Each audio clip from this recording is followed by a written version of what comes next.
The massive research ship drifted slowly through the empty space of Sector 87, its sensors scanning the darkness for anything interesting. Dr. Mark Reed stood at the main viewport, his eyes fixed on the strange readings appearing on his screen. For 3 weeks, the Galactic Council's research team had found nothing but space rocks and dust. But today was different. "Captain Wilson, you need to see this," Mark called out, his fingers moving quickly across the holographic display. "These energy readings don't make any sense." Captain Wilson walked over, his boots making soft sounds on the metal floor. He was an older alien from the bright star systems, with blue-tinted skin that seemed to shimmer under the ship's lights. "What did you find, Dr. Reed?" "There's something big out there. Really big, and it's giving off energy readings that our sensors can't identify." The captain leaned closer to the screen, his 4 eyes narrowing. "Send a probe. Let's see what we're dealing with." The small probe shot out from their ship, its lights piercing the darkness. As it moved deeper into the empty space, its cameras started sending back images that made everyone on the bridge stop and stare. Ships. Hundreds of them. They floated in perfect formation, their dark metal hulls covered in strange patterns. Each ship was massive, easily twice the size of the largest modern warships. They looked ancient, yet somehow their designs seemed advanced, almost elegant. "This is impossible," whispered Dr. Reed, checking his instruments again. "These ships, they're at least 50,000 years old. But look at their design. The metal alloys, the energy cores, they're more advanced than anything we have today." Captain Wilson ordered their ship to move closer. As they approached, more details became visible. The ancient fleet was perfectly preserved, protected by some kind of energy field that had kept space dust and radiation away for thousands of years. "Alert the Council," Wilson commanded. "Tell them we found something big." Within hours, more research ships arrived. Teams of scientists from 30 different alien species began studying the fleet, trying to understand who could have built such amazing ships so long ago.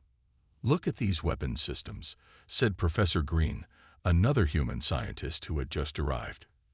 "They're incredible. The targeting computers, the energy weapons, whoever built these was far ahead of their time." But when he suggested that the ships might still work, the alien scientists just laughed. "Don't be ridiculous," said lead researcher Brightstone, a crystal-based life form who headed the Council's archaeology department. "These are just old relics. Interesting to study, yes, but nothing more. They're probably from some long-dead civilization that destroyed itself." The alien scientists continued their work, treating the fleet like an interesting museum piece.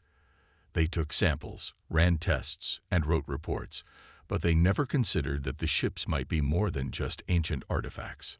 Only Dr. Reed kept digging deeper. Something about the ships felt familiar to him, though he couldn't explain why.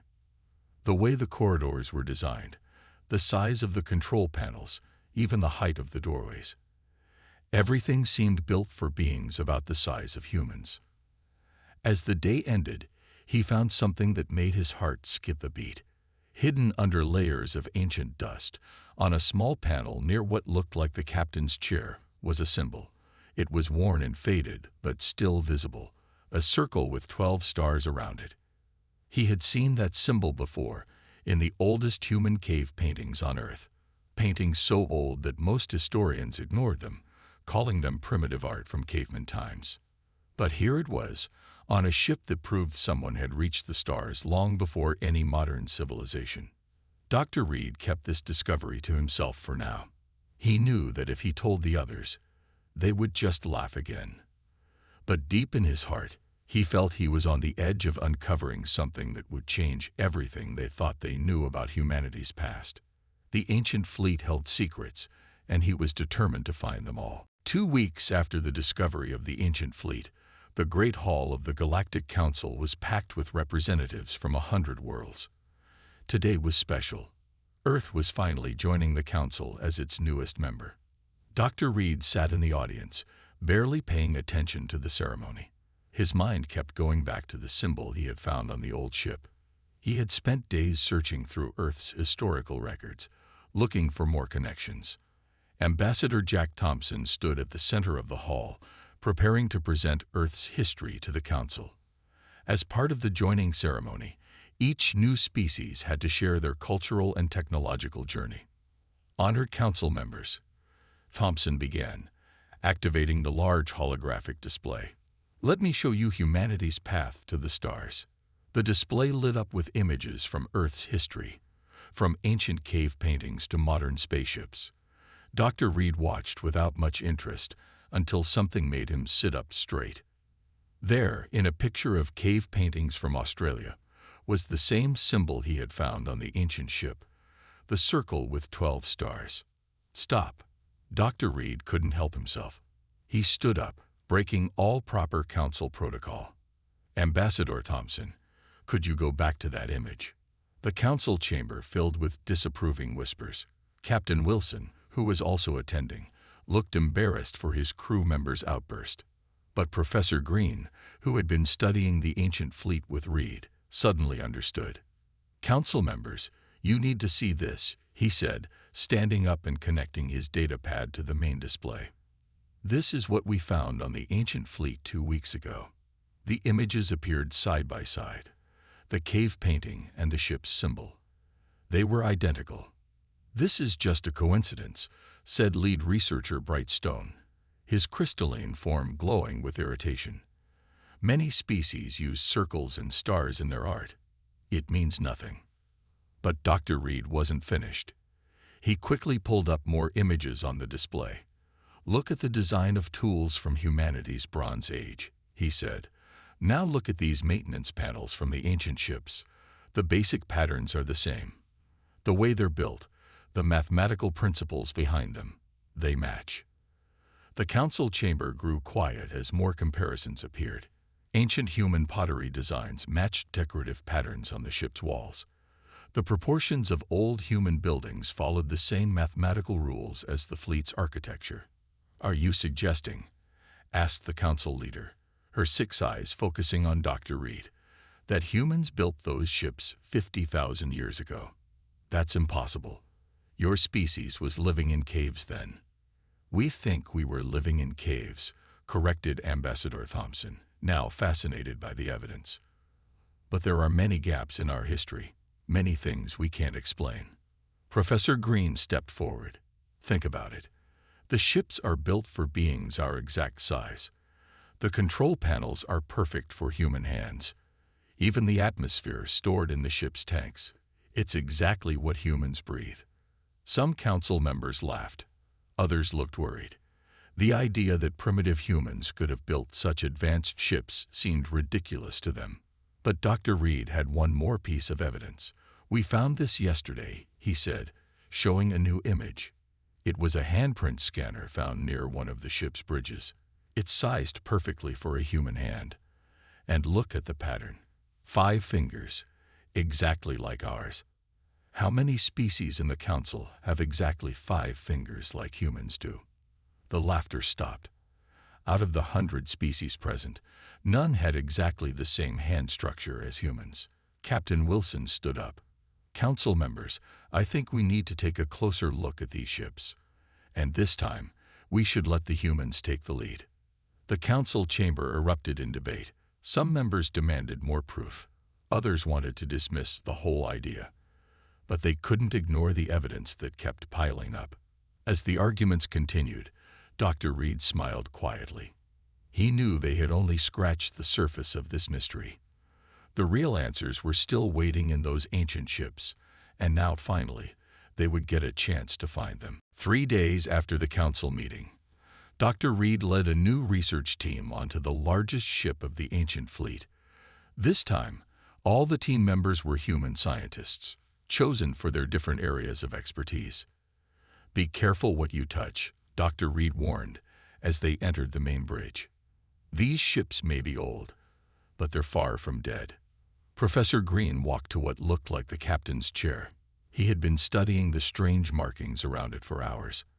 I think this is some kind of control panel, he said, running his hand over the dusty surface. "But I can't figure out how to." Suddenly, the entire bridge lit up with a soft blue glow. Panels that had been dark for 50,000 years came to life, the air filled with the quiet hum of machinery waking up. "Nobody move," Captain Wilson ordered. He had insisted on coming along to keep an eye on things. Now he was starting to regret letting them explore the ship. A hologram appeared in the center of the bridge. It showed a human figure, dressed in a uniform none of them recognized. The figure looked around, then spoke. Voice pattern detected. Language analysis complete. Switching to English. The alien scientists who had come to observe stood with their mouths open. The AI was speaking perfect English, a language that shouldn't have existed 50,000 years ago. "Welcome back," the hologram said. "I am HFY, Advanced Response Intelligence Assistant. It has been 49,872 years since my last activation. Please state your authorization." Dr. Reed stepped forward, his heart pounding. We don't have any authorization. We just found these ships." HFY's hologram tilted its head. Genetic scan initiated. A beam of light passed over everyone on the bridge. Human DNA detected. Partial access granted. "This is impossible," one of the alien scientists whispered. "These ships can't be responding to human DNA. Humans were primitive when these ships were built." Araya turned to face the alien scientist. "Incorrect. The Terran fleet was humanity's greatest achievement, built to defend Earth and its colonies from the swarm." The room went completely silent. Professor Green was the first to find his voice. "The colonies. Earth had colonies 50,000 years ago." Affirmative. At its height, human civilization spanned 122 star systems. The Terran fleet was created to protect these colonies from the swarm, an aggressive species that threatened all human-controlled space. Dr. Reed sat down heavily in the captain's chair. "What happened? Why don't we remember any of this?" HFY's hologram showed a series of images, beautiful cities on distant planets, huge space stations, and humans traveling between the stars. Then the images changed to show massive battles between the fleet and strange, dark ships. The war with the swarm lasted 17 years. The Terran fleet was successful in defeating them, but at great cost. Then, 3 years after the victory, a massive solar event struck Earth and its closest colonies. The electromagnetic pulse destroyed most technology and affected human civilization severely. Captain Wilson stepped forward. "Are you saying that humans had to start over? From scratch?" "Correct. The pulse wiped out all advanced technology. The survivors had to rebuild from the most basic levels of civilization. Only this fleet, protected by special shielding and hidden far from Earth, survived intact." More alien observers were arriving on the bridge now, drawn by the news that the ships had activated. They watched in shock as ARIA continued to reveal humanity's lost history. "But if what you're saying is true," Professor Green said, "then these ships, they're still. All systems are functional," ARIA confirmed. "The fleet has been maintaining itself in standby mode, waiting for human rediscovery. Now that genetic confirmation has been received, all ships can be reactivated." As if to prove the point, more systems began coming online throughout the ship. Lights flickered to life in distant corridors. The soft hum of machinery grew stronger. Dr. Reed looked around the bridge, now fully lit and humming with power. "We didn't just find some old ships," he said quietly. "We found our past, and it's still alive." Aria's hologram smiled. "Welcome home, children of Earth. Your inheritance awaits." The next morning, Earth's top military leaders joined the research team on the ancient ship. General Robert Banks stood before Aria's hologram, his face serious as he watched the records of humanity's forgotten war. "Show us more about the swarm," he commanded. "We need to understand what our ancestors faced." Aria's display filled with images that made everyone in the room shiver. The swarm ships were huge black masses that seemed to absorb light itself. They moved like hungry predators through space. The swarm attacked without warning, Ariad explained. They had already destroyed 12 other civilizations before reaching human space. Their goal was simple: to consume all resources and move on. A hologram showed scenes from the first battles. Normal weapons couldn't harm the swarm ships. Their black armor absorbed everything thrown at it. Humanity was losing badly, Ariad continued, until someone noticed something interesting about the swarm's armor. Dr. Reed leaned forward. What did they notice? The armor absorbed energy in a specific pattern. Once this was understood, humans created a new kind of weapon. Ariad showed them images of the fleet's main guns. These weapons didn't try to destroy the swarm's armor.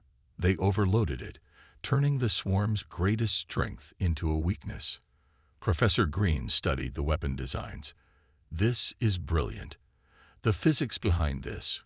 We're just now discovering some of these principles. The next images showed the tide of war turning. The Terran fleet, using its new weapons, began pushing the swarm back. The black ships that had seemed unstoppable were now being destroyed. But the victory came at a terrible cost, Ariad said. The hologram showed destroyed human cities, burning colonies, and endless lists of casualties. Half of all human colonies were lost. Earth itself was nearly destroyed twice. General Banks nodded grimly. Our ancestors were warriors when they needed to be. More than warriors, Ariad corrected. They were survivors. After each defeat, they learned. They adapted. They came back stronger. The swarm had never faced an enemy that could do this. They didn't know how to handle an opponent that grew stronger with each battle. The final battle appeared before them. The largest collection of swarm ships ever seen faced off against the Terran fleet. The battle lasted for 7 days. In the end, Ariad said, humanity didn't just defeat the swarm. They destroyed them completely. No swarm ship ever escaped. Their threat to the galaxy was ended forever. Then came the solar event you mentioned, Dr. Reed asked. Yes, 3 years after the victory, when reconstruction was just beginning. A massive solar flare unlike anything ever recorded struck Earth and its nearest colonies. The electromagnetic pulse was beyond anything our shields could handle. The images showed the devastation. Cities going dark. Stations falling from orbit. The complete collapse of human civilization.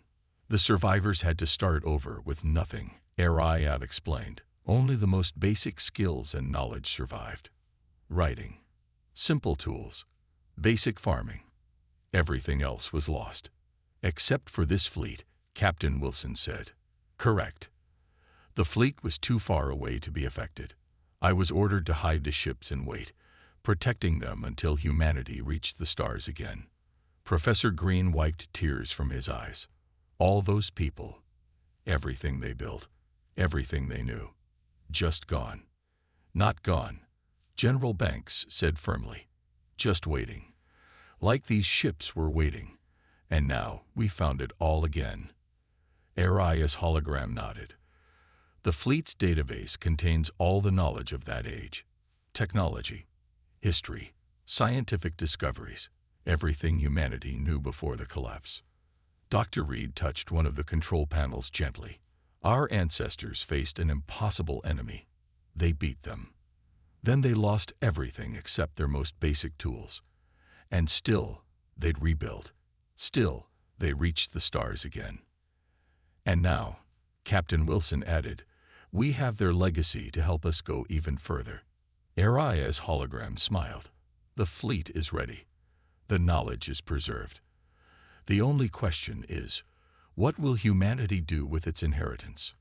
As if in answer, more lights began coming on throughout the fleet.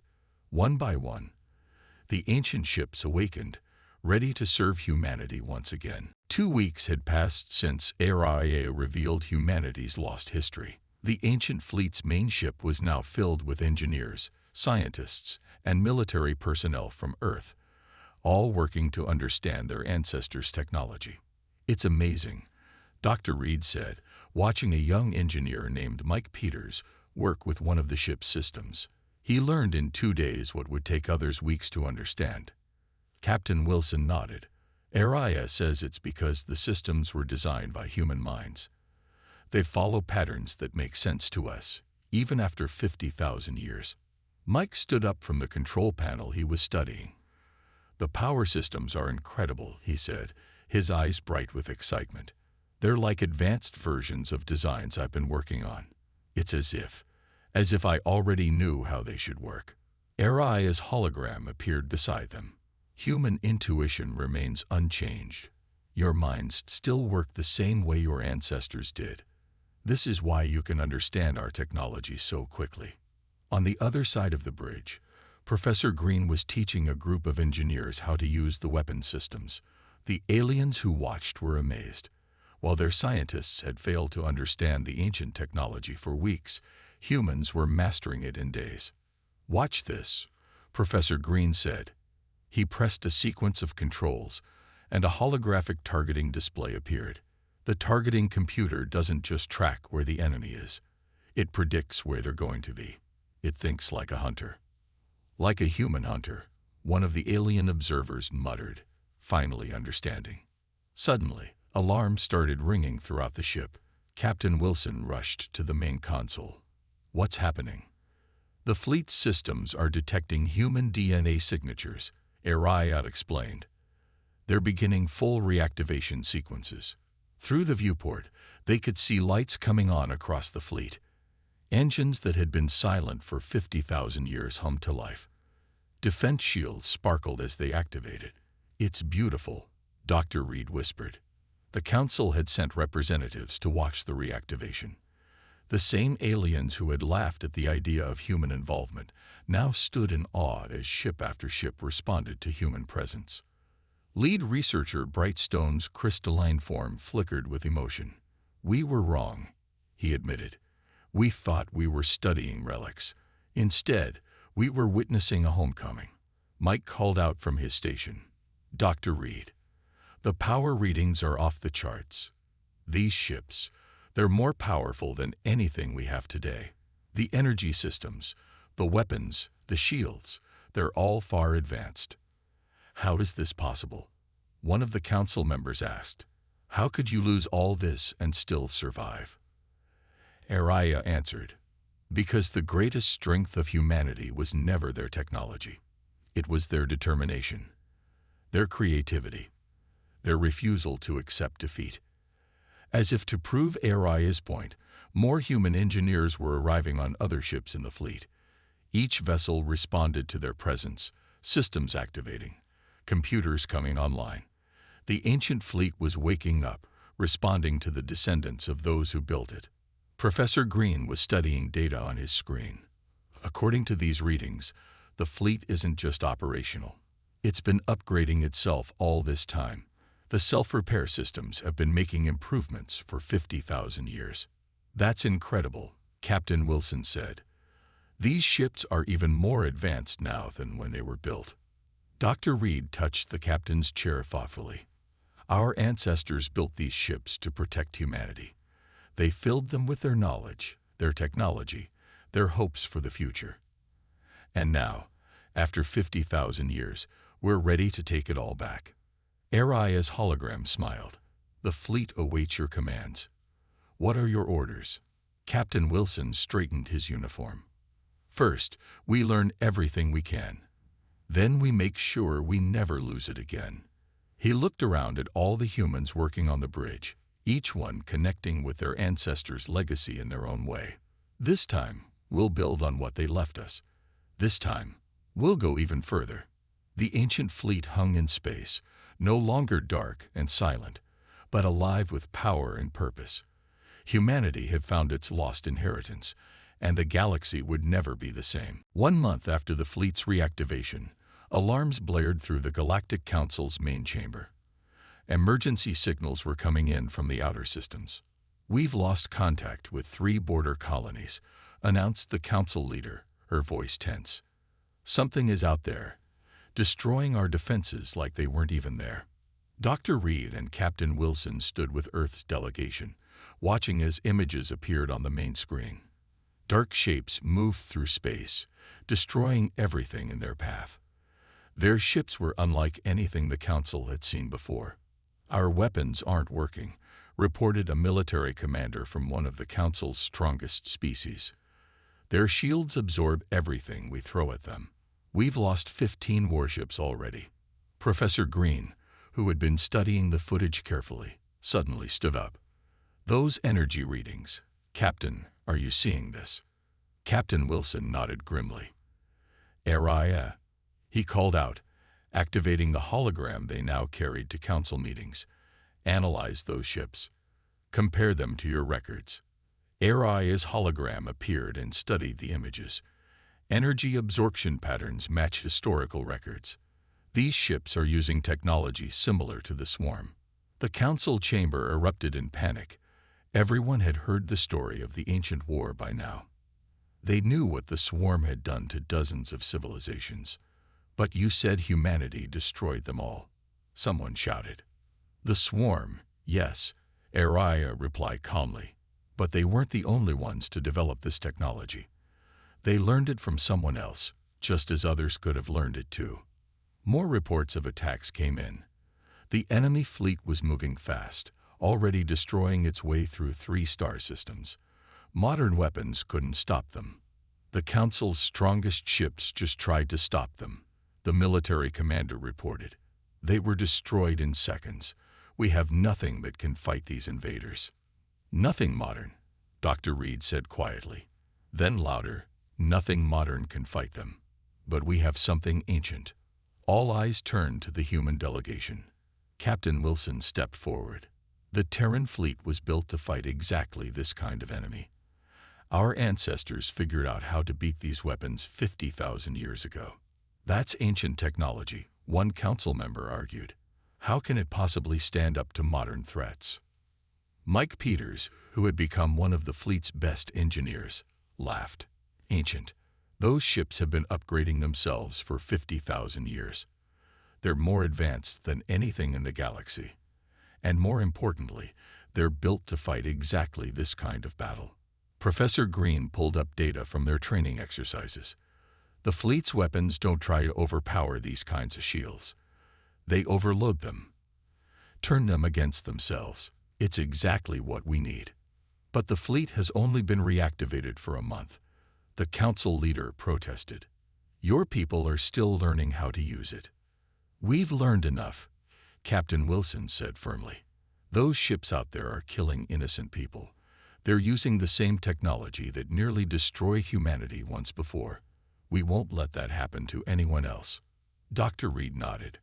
"Our ancestors built these ships to protect life from exactly this kind of threat. We're their descendants.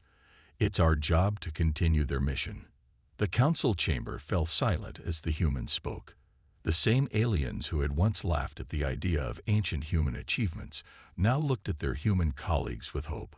"How quickly can your fleet be ready?" the council leader asked. Captain Wilson checked with ARI. "The ships are already ready. We just need to get our crews in place." 24 hours. "You have 12, the council leader said. "That's how long before they reach the next populated system." The human delegation moved quickly, sending orders back to Earth. Around the galaxy, human crews who had been training on the ancient ships prepared for real combat.